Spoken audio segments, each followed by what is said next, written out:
Dobrodošli na kanal Potresne priče, mesto gde istina postaje jezivija od bilo koje fikcije.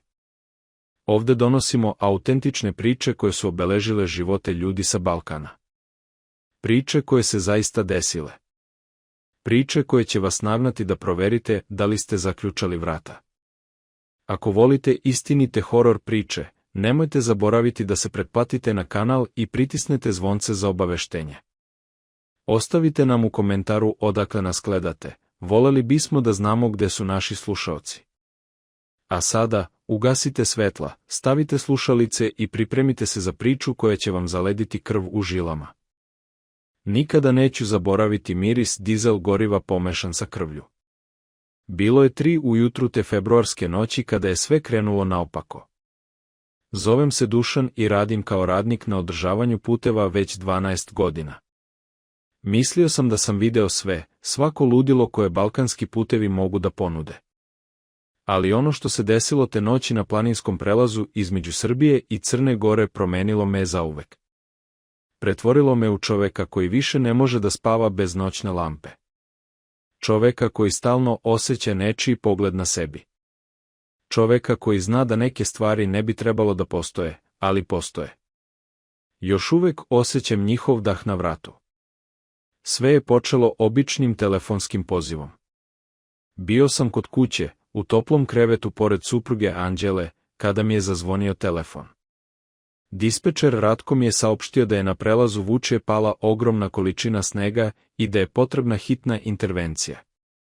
Put je bio potpuno blokiran i već je bilo nekoliko kamiona zaglavljenih sa obe strane. Dušane, znam da si umoran, ali ti si najiskusniji, rekao mi je Ratko glasom koji je odavao zabrinutost. Uzmi Marka i Dragana. Ovi novi nemaju iskustva za ovakve uslove. Marko je bio moje desno krilo već 6 godina. Mlađi od mene za 15 godina, visok, širokih ramena, sa stalnim osmehom na licu uprkos najtežim uslovima. Uvek je znao da razvedri situaciju. Dragan je bio suprotnost, ćutljiv, ozbiljan, mršav kao šibica, ali najbolji vozač snegočistača koga sam poznavao. Mogao je da provuče onu mašinu kroz najuže prolaze kao da vozi putnički automobil. Obukao sam se u tišini, trudeći se da ne probudim Anđelu, ali ona je otvorila oči. Opet odlaziš na Vučje, upitala je glasom napola zaspalim, napola zabrinutim. Moram, Dušo. Velika je metelica. Vrćem se do jutra. Poljubio sam je u čelo, ne znajući da će to možda biti posljednji put. Ne znajući da čovek koji će se vratiti neće biti isti čovek koji je otišao. Pokupio sam Marka i Dragana oko 3:30. Marko je doneo termos kafe i sendviče sa pekmezom. Ako već moramo da se smrzavamo, barem da ne idemo gladni, rekao je sa onim svojim zaraznim osmehom. Dragan je samo klimnuo glavom, stavljajući termos u kabinu većeg snegočistača. Imali smo 2 vozila, jedan veći za prvi prolaz i manji za čišćenje ivica puta. Ja sam vozio veći zajedno sa Draganom, dok je Marko išao sam u manjem vozilu iza nas. Put do Vučjeg je bio oko 40 km planinskim putevima. Već na 20. kilometru sneg je postao gust, vetar je zavijao kao luda zver, a vidljivost je bila minimalna. Dragan je vozio koncentrisano, obe ruke čvrsto na volanu, oči fiksirane na put ispred nas koji je postajao sve nepristupačniji. Ovo nije dobro, prošaptao je posle pola sata vožnje. To su bile prve reči koje je izgovorio otkad smo krenuli. Bilo je i gore, odgovorio sam, pokušavajući da zvučim uverljivo. Ali duboko u meni, nešto je počelo da luče nelagodnost. Oko 5 ujutru stigli smo do mesta blokade. Prizor je bio očajan, 3 teška kamiona, 2 autobusa i nekoliko putničkih automobila bili su zaglavljeni u snegu koji je dostizao gotovo metar visine. Metelica je besnjala, vetar je duvao brzinom od 50 km/h, a temperatura je bila -15 stepeni. Izašli smo iz vozila. Hladnoća nas je udarila kao pesnica. Odmah sam primetio da je nešto čudno.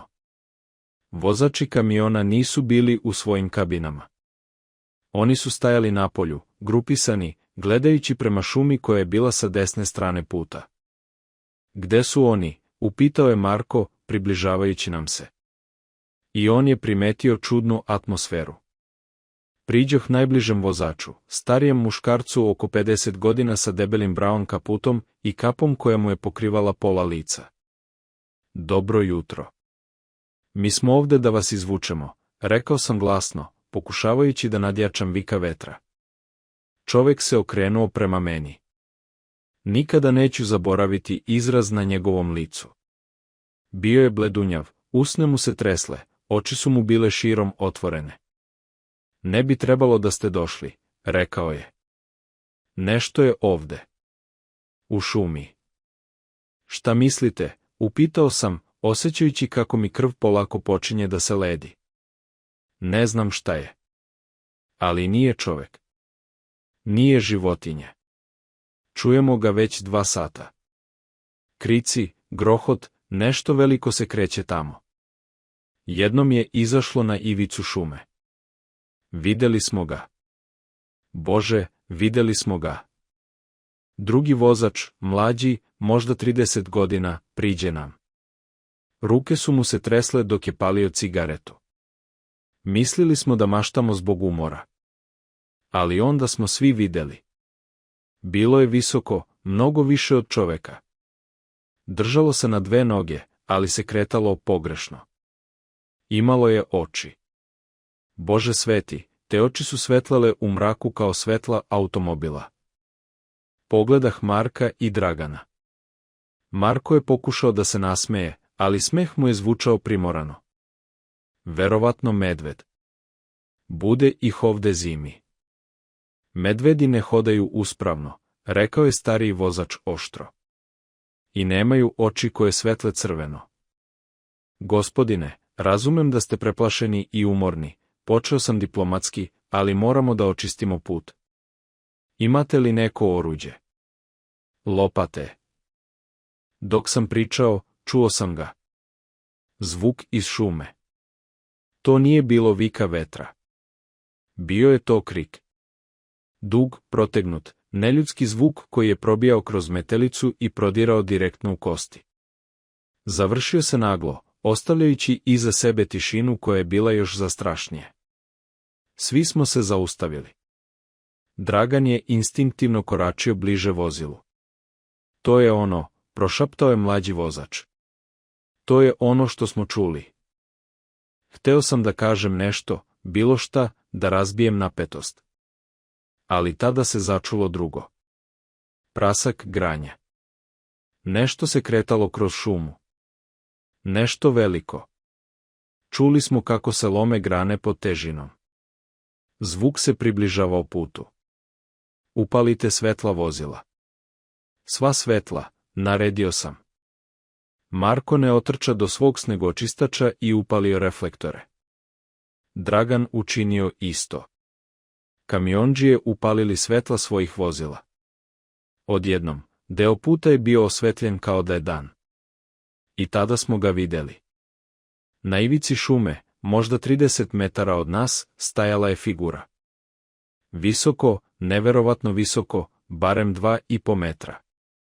Držalo se uspravno na 2 noge, ali telo mu je bilo pogrbljeno, rukama koje su visile gotovo do kolena. Prekriveno gustim, tamnim krznom, ali lice, o Bože, lice nije bilo životinjsko. Bilo je iskrivljeno, sa uskim očima koje su zaista svetlale crvenim sjajem u odrazu naših svetala. Usta su mu bila široka, puna dugih, oštrih zuba. Ali najgore je bilo što je gledalo pravo u nas. Direktno, inteligentno, šta je to, prošaptao je Marko pored mene. Glas mu se tresao. Ne znam, odgovorih, osjećajući kako mi srce lupa tako snažno da sam mislio da će iskočiti iz grudi. Stvorenje je napravilo korak napred. Onda još jedan. Kretalo se sporo, sistematski, posmatrajući nas. Proučavajući nas. U vozila. Sada, viknuo sam. Kamiondžije otrčaše do svojih kamiona. Čuo sam kako brave klikću. Dragan je već bio u kabini našeg snegočistača. Hvatio me je za ruku i povukao unutra. Marko je trčao prema svom vozilu. Stvorenje se zaustavilo. Posmatralo je kako Marko trči. Onda, brzinom koja nije trebala biti moguća za nešto tako veliko, krenulo je. Marko. Brže, viknuo sam. Marko je dosegao svoje vozilo. Rukom je već hvatao kvaku. Stvorenje je bilo 15 metara iza njega. 10 metara. Marko se penjao u kabinu. Stvorenje je bilo 5 metara. Marko je zalupio vrata. Stvorenje je udarilo šakom u stranu vozila. Čelik je zazviždao. Celo vozilo se protreslo. Marko je pao u kabini. Stvorenje je udarilo ponovo. I ponovo. Moramo mu pomoći, viknuo sam prema Draganu. Kako, vratio mi je Dragan, oči su mu bile širom otvorene od straha. Automatski uzeh radio. Marko. Upali vozilo. Vozi. Čuo sam Markovu panticu kroz radio. Ne mogu. Paralizovan sam od straha. Stvorenje je prestalo da udara. Zaustavilo se. Gledalo je u vozilo, glavu nakrivljenu u stranu, kao pas koji pokušava da razume nešto. Onda, polako, počelo je da se penje na haubi vozila. Dragane, vozi, naredio sam. Idemo do njega. Ti si lud. To će nas pobiti. Vozi, kada ti kažeme pobogu. Dragan je, drhtavim rukama, stavio vozilo u vožnju. Počeli smo da se krećemo prema Markovom vozilu. Stvorenje je bilo na krovu, savijalo se nadole, pokušavalo da razdere čelik svojim kandžama. Kad smo došli do 5 metara, upalio sam sirene. Oglušujući zvuk razbi tišinu noći. Stvorenje skoči sa vozila, okrenulo se prema nama. Crvene oči su gorele mržnjom. Dragane, vozi pravo u njega. Šta? Veruj mi. Vozi. Dragan pritisnu gas. Naše vozilo se zaleti napred. Stvorenje se zaustavilo, posmatralo nas. Činilo se kao da kalkuliše. Onda, u posljednjem trenutku, skoči u stranu, nazad u šumu. Nestalo je među drvećem. Zaustavili smo se pored Markovog vozila. Izašao sam, trčao do njegove kabine. Marko je sedeo unutra, zakovao se od straha, lice mu je bilo puno suza. Marko. Pogledaj me, lupao sam po prozoru. On polako podiže pogled. Prepoznao me je. Rukom je otključao vrata. Ušao sam unutra. Pobogu, šta je to bilo, promrmljao je, celo telo mu se treslo. Ne znam, brate. Ali moramo da se sklonimo odavde. Pogledah prema vozilima kamiondžija. Oni su već palili motore. Slušajte, rekoh preko radija svima, moramo da se organizujemo. Moramo da idemo zajedno. Niko ne sme da ostane sam. Ja se odavde više ne mičem dok ne dođe jutro, odgovorio je jedan vozač kamiona. Ako ostanemo ovde, ta stvar će nas pojedinačno povaditi iz vozila, odgovorih. Videli ste koliko je jaka. Čelik za nju nije prepreka. Šta predlažeš, upitao je stariji vozač. Ja i Dragan ćemo ići ispred i čistiti put. Marko iza nas. Svi ostali u koloni iza. Ne zaustavljamo se. Ne isključujemo svetla. Ne napuštamo vozila. Idemo do najbliže stanice koja je oko 20 km odavde. A ako se ta stvar vrati, onda sve poderamo do daske da bi prošli. Dragan mi se pridruži. Lice mu je bilo ozbiljno kao nikada ranije. Dušane, ovo je ludost. Šta ako ima više njih? Onda smo već mrtvi, odgovorio sam iskreno. ali ako ostanemo ovde, sigurno jesmo. Tako smo krenuli. Naše vozilo je bilo prvo. Dragan je vozio, ja sam kontrolisao rezalku snega. Iza nas Marko. Iza njega kolona od 7 vozila, 3 kamiona, 2 autobusa i 2 putnička automobila. Sneg je i dalje padao, ali metelica je malo popustila. Vidljivost je bila oko 50 metara. Išli smo brzinom od 20 km/h, što je bilo maksimalno s obzirom na uslove. Prva 2 kilometra su prošla bez incidenta. Počeo sam da dišem malo lakše. Možda je to stvorenje odustalo. Možda smo ga preplašili. Ali onda je počelo. Prvo je bio zvuk. Trčanje sa leve strane, pratilo nas je kroz šumu. Čuli smo lomljenje grana, prasak koraka na snegu. Nešto je trčalo uporedo sa nama. Jesi li čuo? Upitao je Dragan. Da. Nemoj da zaustavljaš. Onda je udarilo. Nešto je udarilo u stranu posljednjeg automobila u koloni. Čuli smo ženu kako viče kroz radio. Nešto je udarilo u naša kola. Bože, ono je ovde. Brže vozite. Držite se uz vozilo ispred, naredio sam. Posmatrao sam kroz retrovizor. U daljini, u svetlima posljednjeg vozila, video sam siluetu. Nije bilo samo jedno stvorenje. Bila su 2. Ili 3. Teško je bilo reći. Kretala su se oko kolone, testirala su nas, tražila su slabu kariku. Dragane, brže. Ne mogu brže. Put je previše klizav. Jedno od stvorenja je iskočilo ispred posljednjeg automobila.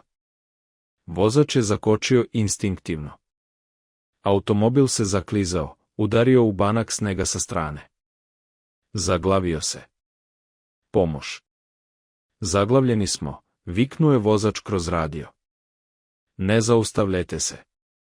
Niko nek se ne zaustavlja, naredio je Dragan, ali bilo je već kasno. Autobus iza tog automobila je zaustavio.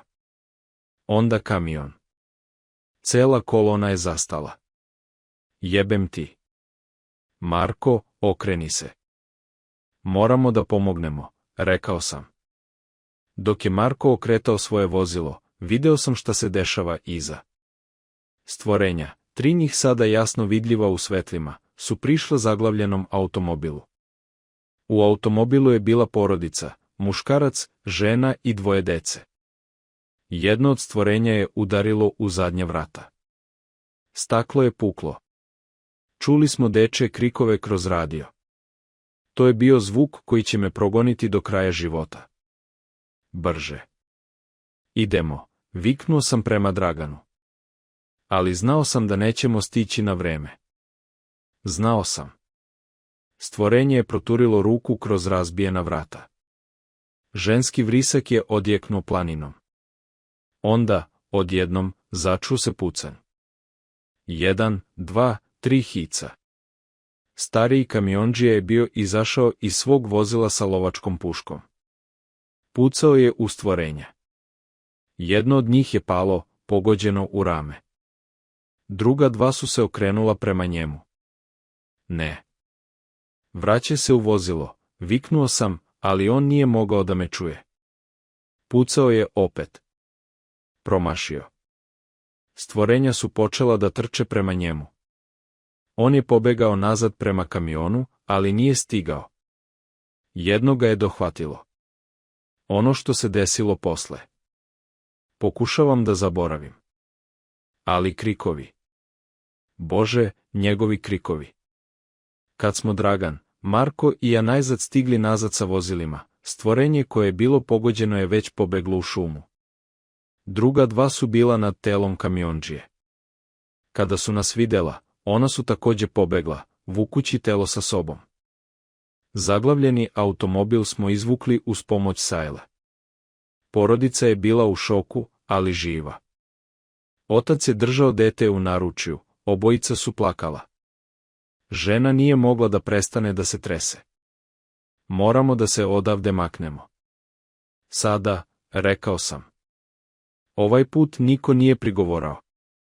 Krenuli smo opet, ali sada nije bilo zaustavljanje.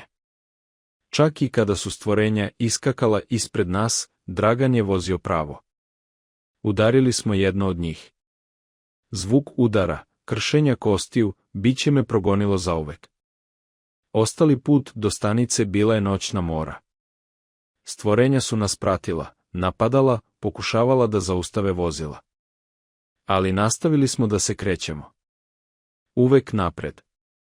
Nikad ne zaustavljajući se. Kad smo najzad vidjeli svetla stanice, oko 6 ujutru, plakali smo. Svi mi. Veliki i tvrdi muškarci, plakali smo kao deca. Policija je došla. Planinari spasioci. Specijalne jedinice. Organizovali su potragu za kamiondžijom. Našli su delove njegovog tela razbacane po šumi. Veštačenje je pokazalo da je smrt bila od napade divlje životinje. Medveda, zvanično. Ali mi smo znali. Znali smo šta smo vidjeli. 3 meseca kasnije, napustio sam posao. Nisam mogao više. Svaki put kad bih video šumu, svaki put kad bi pao mrak, video bih te crvene oči. Čuo bih te krikove. Marko se odselio u Beograd. Nikad više nije želeo da vidi planinu. Posljednji put kad smo se čuli, rekao mi je da i dalje ne može da spava bez svetla. Dragan je nastavi da radi, ali se promenio. Postao je tih, povučen. Započeo je da pije. Njegova supruga ga je ostavila prošle godine. Rekla je da više nije čovek za koga se udala. Što se tiče mene, preselio sam se sa porodicom u Novi Sad. Radim sada u kancelariji, administrativni posao. Nikad ne izlazim noću. Nikad ne idem u planine. Moja ćerka me je prošle nedelje upitala zašto u našoj kući ima toliko brava na vratima. Nisam znao šta da jej kažem. Zvanična verzija je da smo te noći bili napadnuti od strane medveda. Jedan čovjek je poginuo tragično. To je ono što piše u izveštajima. To je ono što mediji su objavili. Ali mi 4 koji smo bili tamo, ja, Dragan, Marko i otac iz tog automobila, znamo istinu. Razgovarali smo jednom, mjesec dana posle incidenta. Dogovorili smo se da nikad nikome nećemo pričati detalje. Ko bi nam verovao? Nazvali bi nas ludima. Ali ponekad, kad ne mogu da spavam, istražujem na internetu. Tražim slične priče. I znate šta? Nalazim ih.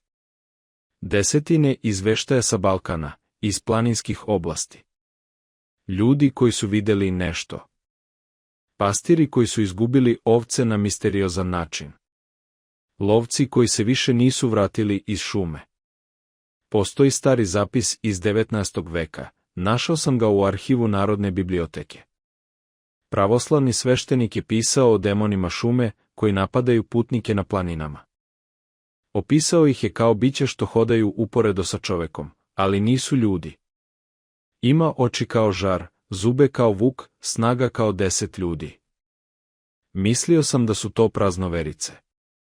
Legende, priče za plašenje dece. Dok ih nisam video svojim očima. Sada znam da ima stvari na ovom svetu koje ne razumemo. Stvari koji se krije u mraku, izvan domašaja naših svetala i naših gradova. Stvari koje su bile ovde pre nas i koje će biti ovde posle nas. Te noći na vučem prelazu, ušli smo u njihov svet. I one su nam pokazale da ne pripadamo tamo. Nedelju dana posle incidenta, Ratko, naš dispečer, me je pozvao. Rekao mi je da je put na vučem bio zvanično zatvoren do daljnjeg. Razlog. Geološke nestabilnosti. Ali rekao mi je nešto drugo, nešto što nije trebalo da mi kaže. Rekao mi je da su planinari spasioci našli nešto u šumi, 1,5 km od mesta napada. Pećinu, veliku, duboku pećinu. A u njoj, kosti. Desetine ljudskih kostiju. Neke su bile stare, neke nove. Neke su imale još odeću na sebi. Zapečatili su pećinu, rekao mi je Ratko tiho, gledajući preko ramena kao da se plaši da bi neko mogao da ga čuje. Stavili su beton. Nikada više neće otvoriti. Zvanično nije postojala. Ali postojala je. Ja znam da je postojala. I znam šta je živelo u njoj. Noćas, dok pišem ovo, sedim u svojoj dnevnoj sobi. Sve lampe su upaljene. Televizor radi, iako ga ne gledam. Samo moram da čujem ljudske glasove. Moram da znam da nisam sam. Moja supruga Anđela spava u spavaćoj sobi. Proverio sam je pre 5 minuta. Još uvek diše. Još uvek je živa. Zahvalan sam za to. Jer znam da ta stvar, ta stvorenja, mogu biti bilo gde. Mogu biti iza bilo koje šume, iza bilo koje planine. Čekaju sledeće nevine duše koje će zalutati na njihovu teritoriju. Ponekad, kada je potpuno tiho, mogu ih još uvek čuti. To duboko, neljudsko disanje. Krikove koji nisu životinski niti ljudski. Prasak granja u daljini. I uvek, osjećam te crvene oči na sebi. Posmatraju me. Čekaju. Možda sam paranoičan. Možda mi se razum konačno slomio posle onog što sam video. Moji lekari misle da imam post-traumatski stresni poremećaj. Propisali su mi lekove. Anđela insistira da idem na terapiju. Ali ja znam istinu. Te stvari su realne. I sada kada sam ih video, kada sam ušao u njihov svet i preživeo, više nikada neću biti bezbedan. Prošle nedelje, primio sam paket. Unutra je bila fotografija. Stara, crno-bela fotografija koja je izgledala kao da je snimljena 50. ili 60. godina prošlog veka. Grupa radnika na putevima, sede na balvanu za vreme pauze, smeju se. Ali u pozadini, na ivici šume, može se videti silueta. Visoka, pogrbljena silueta sa crvenim refleksima u mestu gde bi trebale da budu oči. Nije bilo poruke. Nije bilo adrese pošiljaoca. Samo fotografije. Znam šta to znači. Oni znaju gde sam. Uvek su znali. Ako ovo slušate, ako ste stigli do ovde, molim vas, verujte mi. Verujte svakoj reči koju sam napisao. Ovo nije izmišljotina. Ovo nije kreativna priča za jeftini triler. Ovo je upozorenje. Ako nikada ništa drugo ne zapamtite iz ovog teksta, zapamtite ovo. Ako ikada budete vožili planinskim putevima noću i ako vidite nešto na ivici šume, nešto što nije sasvim životinjsko, nešto što hoda uspravno, ne zaustavljajte se. Nemojte izlaziti iz vozila. Nemojte gledati u to. Nemojte pokušavati da razumete šta je. Samo vozite. Vozite i nemojte gledati u retrovizor. Jer ako ga jednom vidite, ako ga jednom pogledate u oči, nikada nećete biti isti. Deo vas će zauvek ostati u toj šumi, u tom mraku, sa njima. Ja znam. Ja sam bio tamo. I deo mene još uvek jeste. Ponekad, u najdubljim satima noći, čujem ih kako me zovu. Čujem njihove glasove koji se mešaju sa zavijanjem vetra. Pozivaju me nazad. Nazad u planine. Nazad u šumu. Nazad k njima. I najstrašnije je što deo mene, onaj deo koji je ostao tamo te noći, želi da ide. Ali neću. Neću jer imam porodicu. Imam razlog da ostanem ovde, u svetlosti, u civilizaciji, daleko od te šume i tih očiju. Ali znam da oni čekaju. Uvek čekaju. I jednog dana, možda ne danas, možda ne sutra, ali jednog dana, doći će po mene. A kada dođu, niko neće moći da me spase. Ako se ikada nađete na vučem prelazu, osobito noću, osobiti kada padne sneg, obratite pažnju. Obratite pažnju na šumu. Obratite pažnju na zvukove. I ako vidite crvene oči koje svetle u mraku, bežite. Bežite i nemojte gledati nazad. Jer ono što živi u tim šumama ne prašta. Ne zaboravlja. I nikada ne odustaje. Ja sam to naučio najtežim načinom.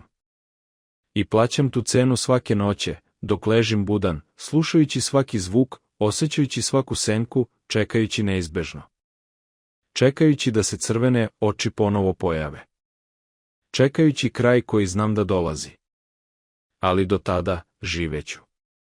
Borit ću se. Voleću svoju porodicu. Cenit ću svaki trenutak svetlosti. Jer sad znam koliko je svetlost dragocena. Koliko je život kratak. Koliko smo maleni i neznačajni pred snagama koje ne razumemo. Te noći na vučjem prelazu promenilo me je zauvek. Ali preživeo sam. A to mora nešto da znači. Zar ne?